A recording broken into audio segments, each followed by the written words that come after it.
Alright, listen up close, because what I'm about to walk you through is the strangest, sickest, most stomach-turning celebrity file I have opened this entire year, and I need every single one of you locked in from this exact second, because Stefon Diggs, yes, Cardi B's baby daddy, the NFL wide receiver, the man that half the internet was defending yesterday, has just been dragged into a settlement so ugly, so layered, so full of receipts, texts, chains, cameras, and courtroom whispers that once you hear the whole thing, I promise you, you will never look at Stefon Diggs the same way again. Not tomorrow. Not next season. Not ever. Because here is what nobody wants to say out loud. Stefon Diggs is not a normal celebrity scandal. Stefon Diggs is not a regular cheating athlete.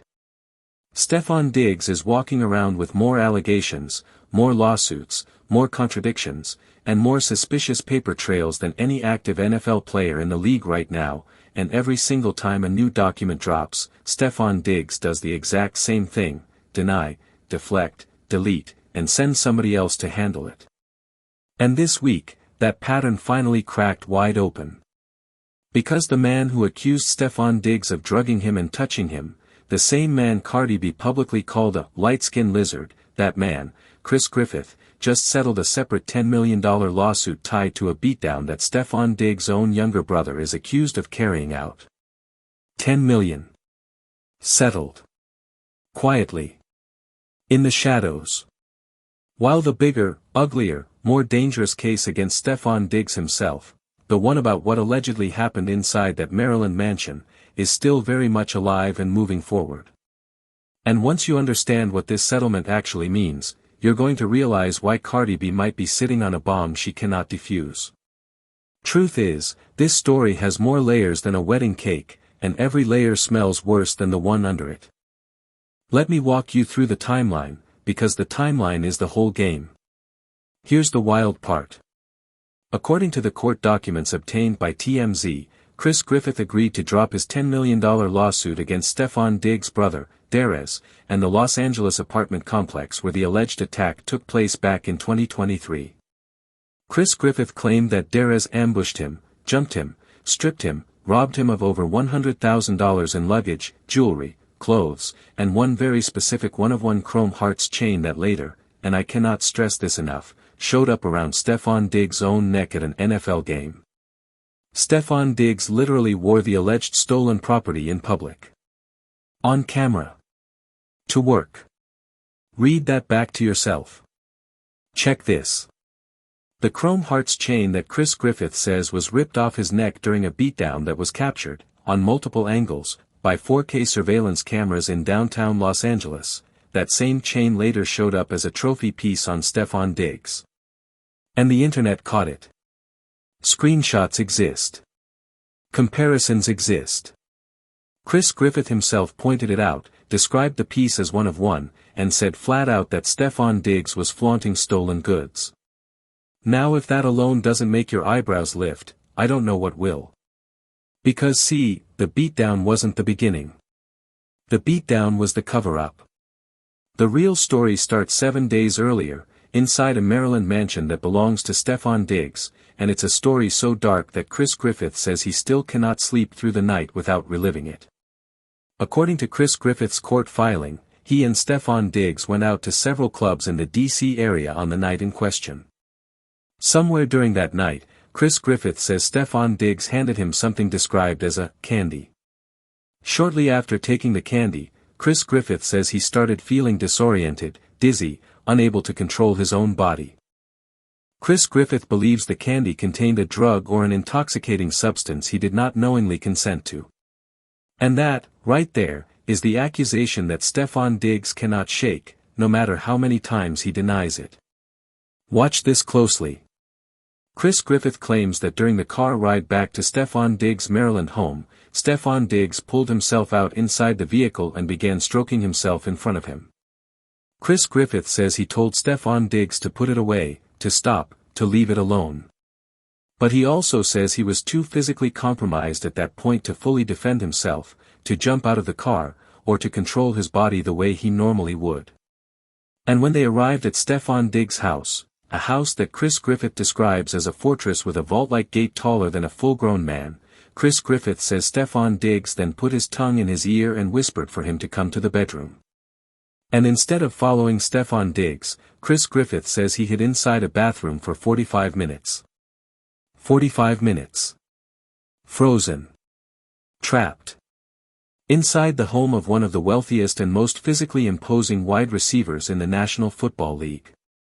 Now here is the part that is going to make you sick.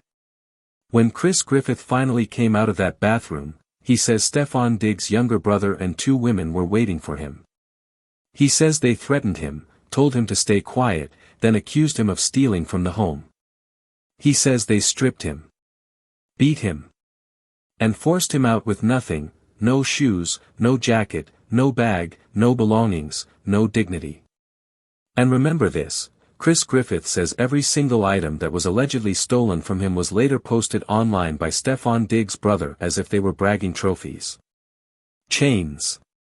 Watches. Clothes. Luggage. All of it, paraded on social media. That's not allegedly. That's documented. That's screenshotable. That's why the $10 million lawsuit even had legs in the first place. Alright, let me pause the timeline here for 1 second, because I know exactly what half of y'all are thinking. Y'all thinking, why did Chris Griffith even walk in that house? Why did he stay? Why did he not turn around, hop out the car, run down the driveway, and call somebody? That's a fair question. And Chris Griffith addressed it, directly, on the No Jumper podcast, in an interview that has since gone viral for exactly this reason. Chris Griffith said, and I quote his logic, that Stefon Diggs' house is not a regular row house on a regular street. The gate alone is over 6 feet tall, made of solid material, sealed like a vault, and it does not open unless somebody on the inside presses it open. Chris Griffith said he had hundreds of thousands of dollars in personal belongings already sitting inside the home. He said he was disoriented, drugged, scared, and trying to figure out how he was going to get out with his property intact. He said he genuinely believed if he ran, they would kill him. Because if these people were willing to do what they did in front of surveillance cameras a week later in Los Angeles, in public, what were they willing to do to him inside a private home with no witnesses? That, right there, is the trauma. That is why Chris Griffith is not letting this go.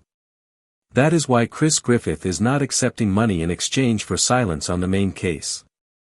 Because see, this is not a cash grab, even though Cardi B publicly accused him of exactly that. Chris Griffith looked into the camera and said he is doing this for his children. For his last name.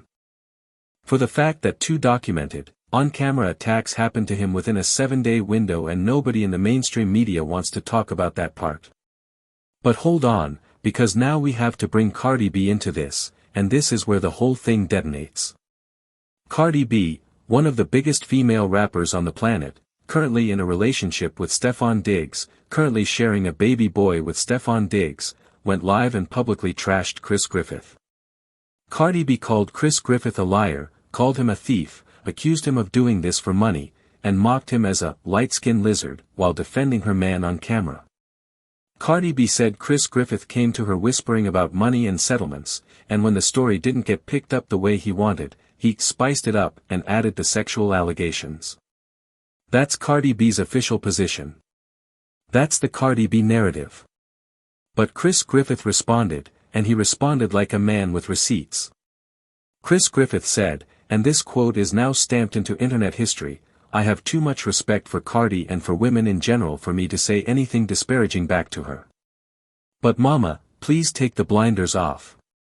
Chris Griffith said his history with Stefon Diggs collective predates Cardi B entirely. He said he could not possibly be the thief in this situation, because he is the only person in the entire equation who has been documented being robbed and beaten on camera, twice, in 7 days. And that's the part Cardi B is going to have to sit with. Because Chris Griffith is not some random social media hater. Chris Griffith has produced, according to court filings, over 100 pages of text messages, iMessages, and Instagram DMs between himself and Stefon Diggs. 100 pages.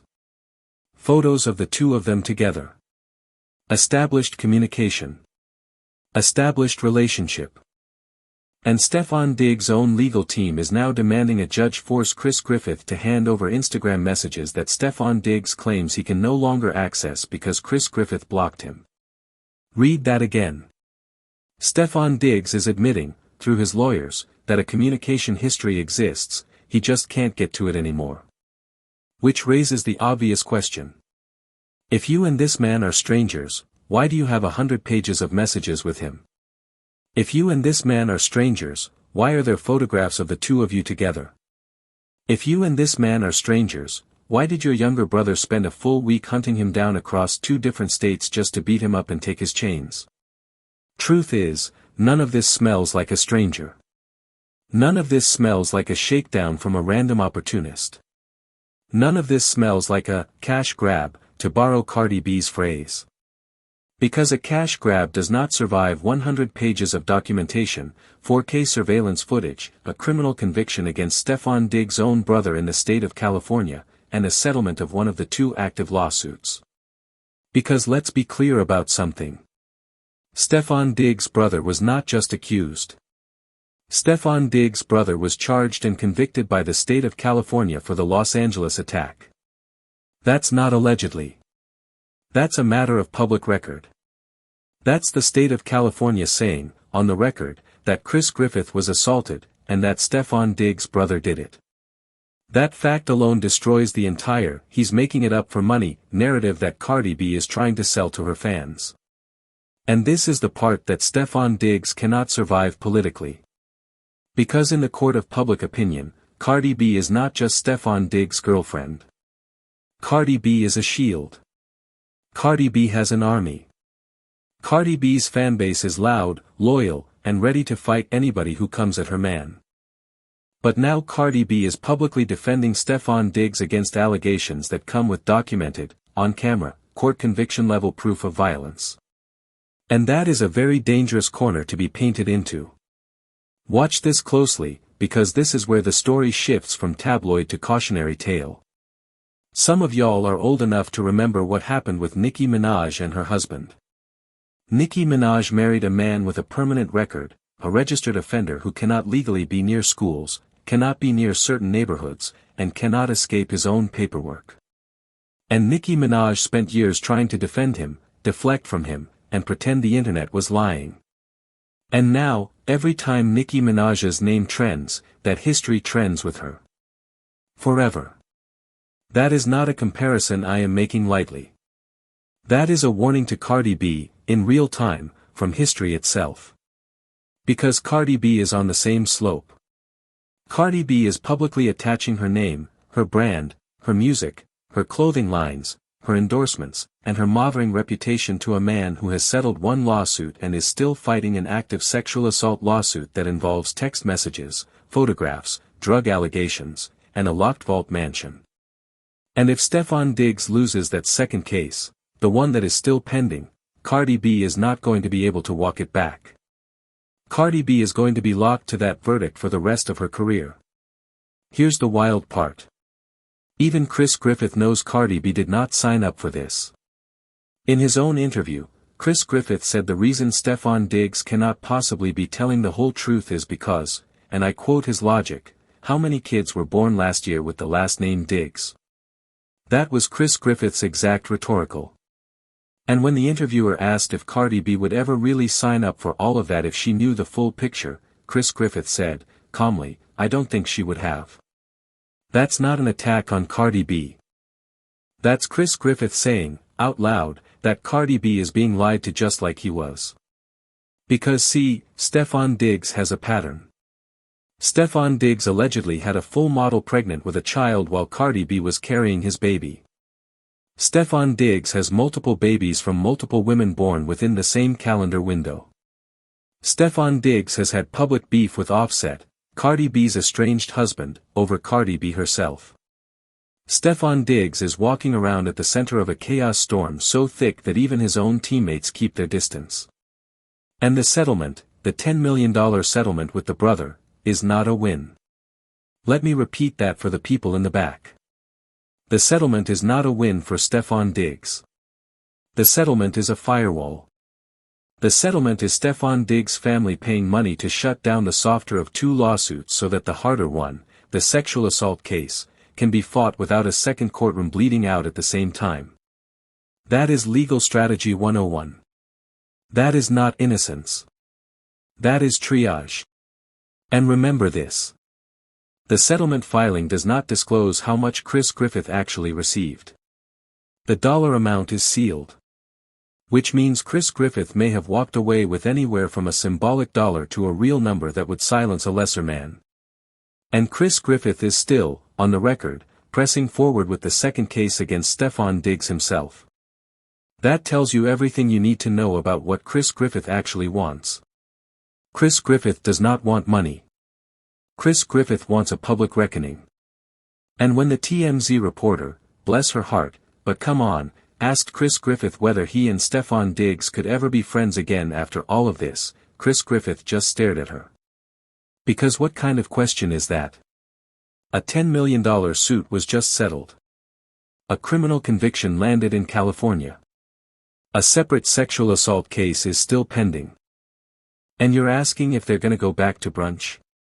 That was the moment the whole internet realized how absurd this circus has become. Chris Griffith did answer, though. Chris Griffith said, and I'm paraphrasing his tone, that when a known liar accuses you of lying, you don't lose sleep. And when a woman believes a known liar, that's her lesson to learn, not yours. Chris Griffith kept his composure the entire interview. No screaming. No crying. No breakdown. Just receipts, timeline, and cold, calm accountability. Which brings us to the part that nobody in the celebrity commentary space is talking about honestly. This is not a, who's gay, who's straight, story. This is not a story about somebody's private orientation. Because who Stefon Diggs is or is not attracted to is nobody's business, and honestly, none of us care. This is a story about consent. This is a story about violence. This is a story about a wealthy man allegedly drugging a guest, allegedly making unwanted advances, and then allegedly sending his own family to physically punish the guest for refusing him. That is what the second lawsuit is actually about. And that is what Cardi B is going to have to answer for, whether she wants to or not. Because Cardi B's public statement, the one where she called Chris Griffith a light-skinned lizard and mocked his story, is now permanent internet record. If Stefon Diggs loses the second case, that clip of Cardi B mocking Chris Griffith is going to resurface on every timeline, every day, for the rest of her career. That's the risk Cardi B took by going live so early. Cardi B chose loyalty over caution. And loyalty is beautiful until the receipts show up. And the receipts are already showing up. Because Chris Griffith's legal team is now signaling that they intend to add new allegations to the pending case using the very text messages Stefon Diggs' own legal team was forced to hand over during discovery. Read that back. Stefon Diggs' own lawyers handed over messages that Chris Griffith's team is now going to use to amend the lawsuit and expand the accusations. That is a legal nightmare. That is Stefon Diggs supplying ammunition to the very case that could ruin him. Here's the wild part. If Stefon Diggs loses that case, we are not talking about a suspension. We are not talking about a fine. We are talking about the potential end of his NFL career, the collapse of every endorsement he holds, and a permanent civil judgment attached to his name forever. And Cardi B is one bad ruling away from raising a child whose father is a legally adjudicated offender. Let that sit for a second. Let that hit you the way it should. Because see, this is why Chris Griffith keeps going. This is why Chris Griffith settled the smaller case and kept the bigger one alive. Chris Griffith is not chasing checks. Chris Griffith is chasing a verdict. And a verdict is the one thing money cannot silence. Truth is, Stefon Diggs' team knows this. That is why every filing from Stefon Diggs' side is procedural, asking the judge to force Chris Griffith to hand over Instagram messages, asking the judge to compel discovery, asking the judge to delay. Because Stefon Diggs' legal team is trying to buy time. They are not trying to win. They are trying to survive. And the question I need every one of you to sit with, before you drop a comment, is this: if Stefon Diggs really had nothing to hide, why did his brother spend a full week chasing Chris Griffith across 2 states just to beat him and strip him? Innocent men do not send their little brothers to silence a witness. Innocent men do not wear the alleged stolen chain to their own football games. Innocent men do not have 100 pages of private communication with the person accusing them. Alright, let me bring it home, because this whole thing is a masterclass in what happens when money, ego, silence, and shame collide inside the same courtroom. Cardi B is going to have to make a decision. Cardi B is going to have to decide whether Stefon Diggs is worth defending on the record while the record is still being written. Because the record is not finished. The main case is still open. The evidence is still being turned over. And every single week, a new detail drops that makes Stefon Diggs look less like a wrongly accused NFL star and more like a man whose family paid $10 million to shut down the easier of his 2 problems. And Chris Griffith, for whatever you think of him, for whatever your gut tells you about his motives, Chris Griffith has done what almost no accuser in a case like this has ever managed to do. He has documented every step. He has produced text messages. He has produced photographs. He has secured a criminal conviction on the beatdown. He has settled one lawsuit and preserved the other. And he has done every interview on the record, with his real name, his real face, and his real voice. That is not the behavior of a liar. That is the behavior of a man building a paper trail so airtight even Cardi B's fans will not be able to punch a hole in it. So here is my honest verdict on this whole ugly file. Stefon Diggs is in the fight of his life. Cardi B is holding a shield that is starting to crack. Chris Griffith is holding a folder of receipts that is only getting thicker. And the next 12 months of this saga are going to redefine every reputation attached to it, including yours, if you picked the wrong side too early. Now I want to hear from you. I want to know exactly what you think. Do you believe Stefon Diggs is the victim of a coordinated shakedown, the way Cardi B says he is? Do you believe Chris Griffith is telling the truth about the drugging, the touching, the beatdown, and the stolen Chrome Hearts chain? Or do you think this is one of those situations where nobody in the story is fully innocent and nobody in the story is fully guilty? Drop your honest verdict down below and tell me exactly how you're calling this one, because I read every single comment, and I want the smartest room on the internet to weigh in on this one before the next filing drops. And listen, this is not over. Not even close. The pending sexual assault case against Stefon Diggs is still moving. New motions are being filed. New text messages are being processed. New witnesses may still come forward. So if you want to stay ahead of every twist in this story before the mainstream media catches up, stick around, because I'm going to walk you through every filing, every court date, and every rebuttal the second it hits the docket. That's the whole receipt for tonight. I'll catch you on the next storm.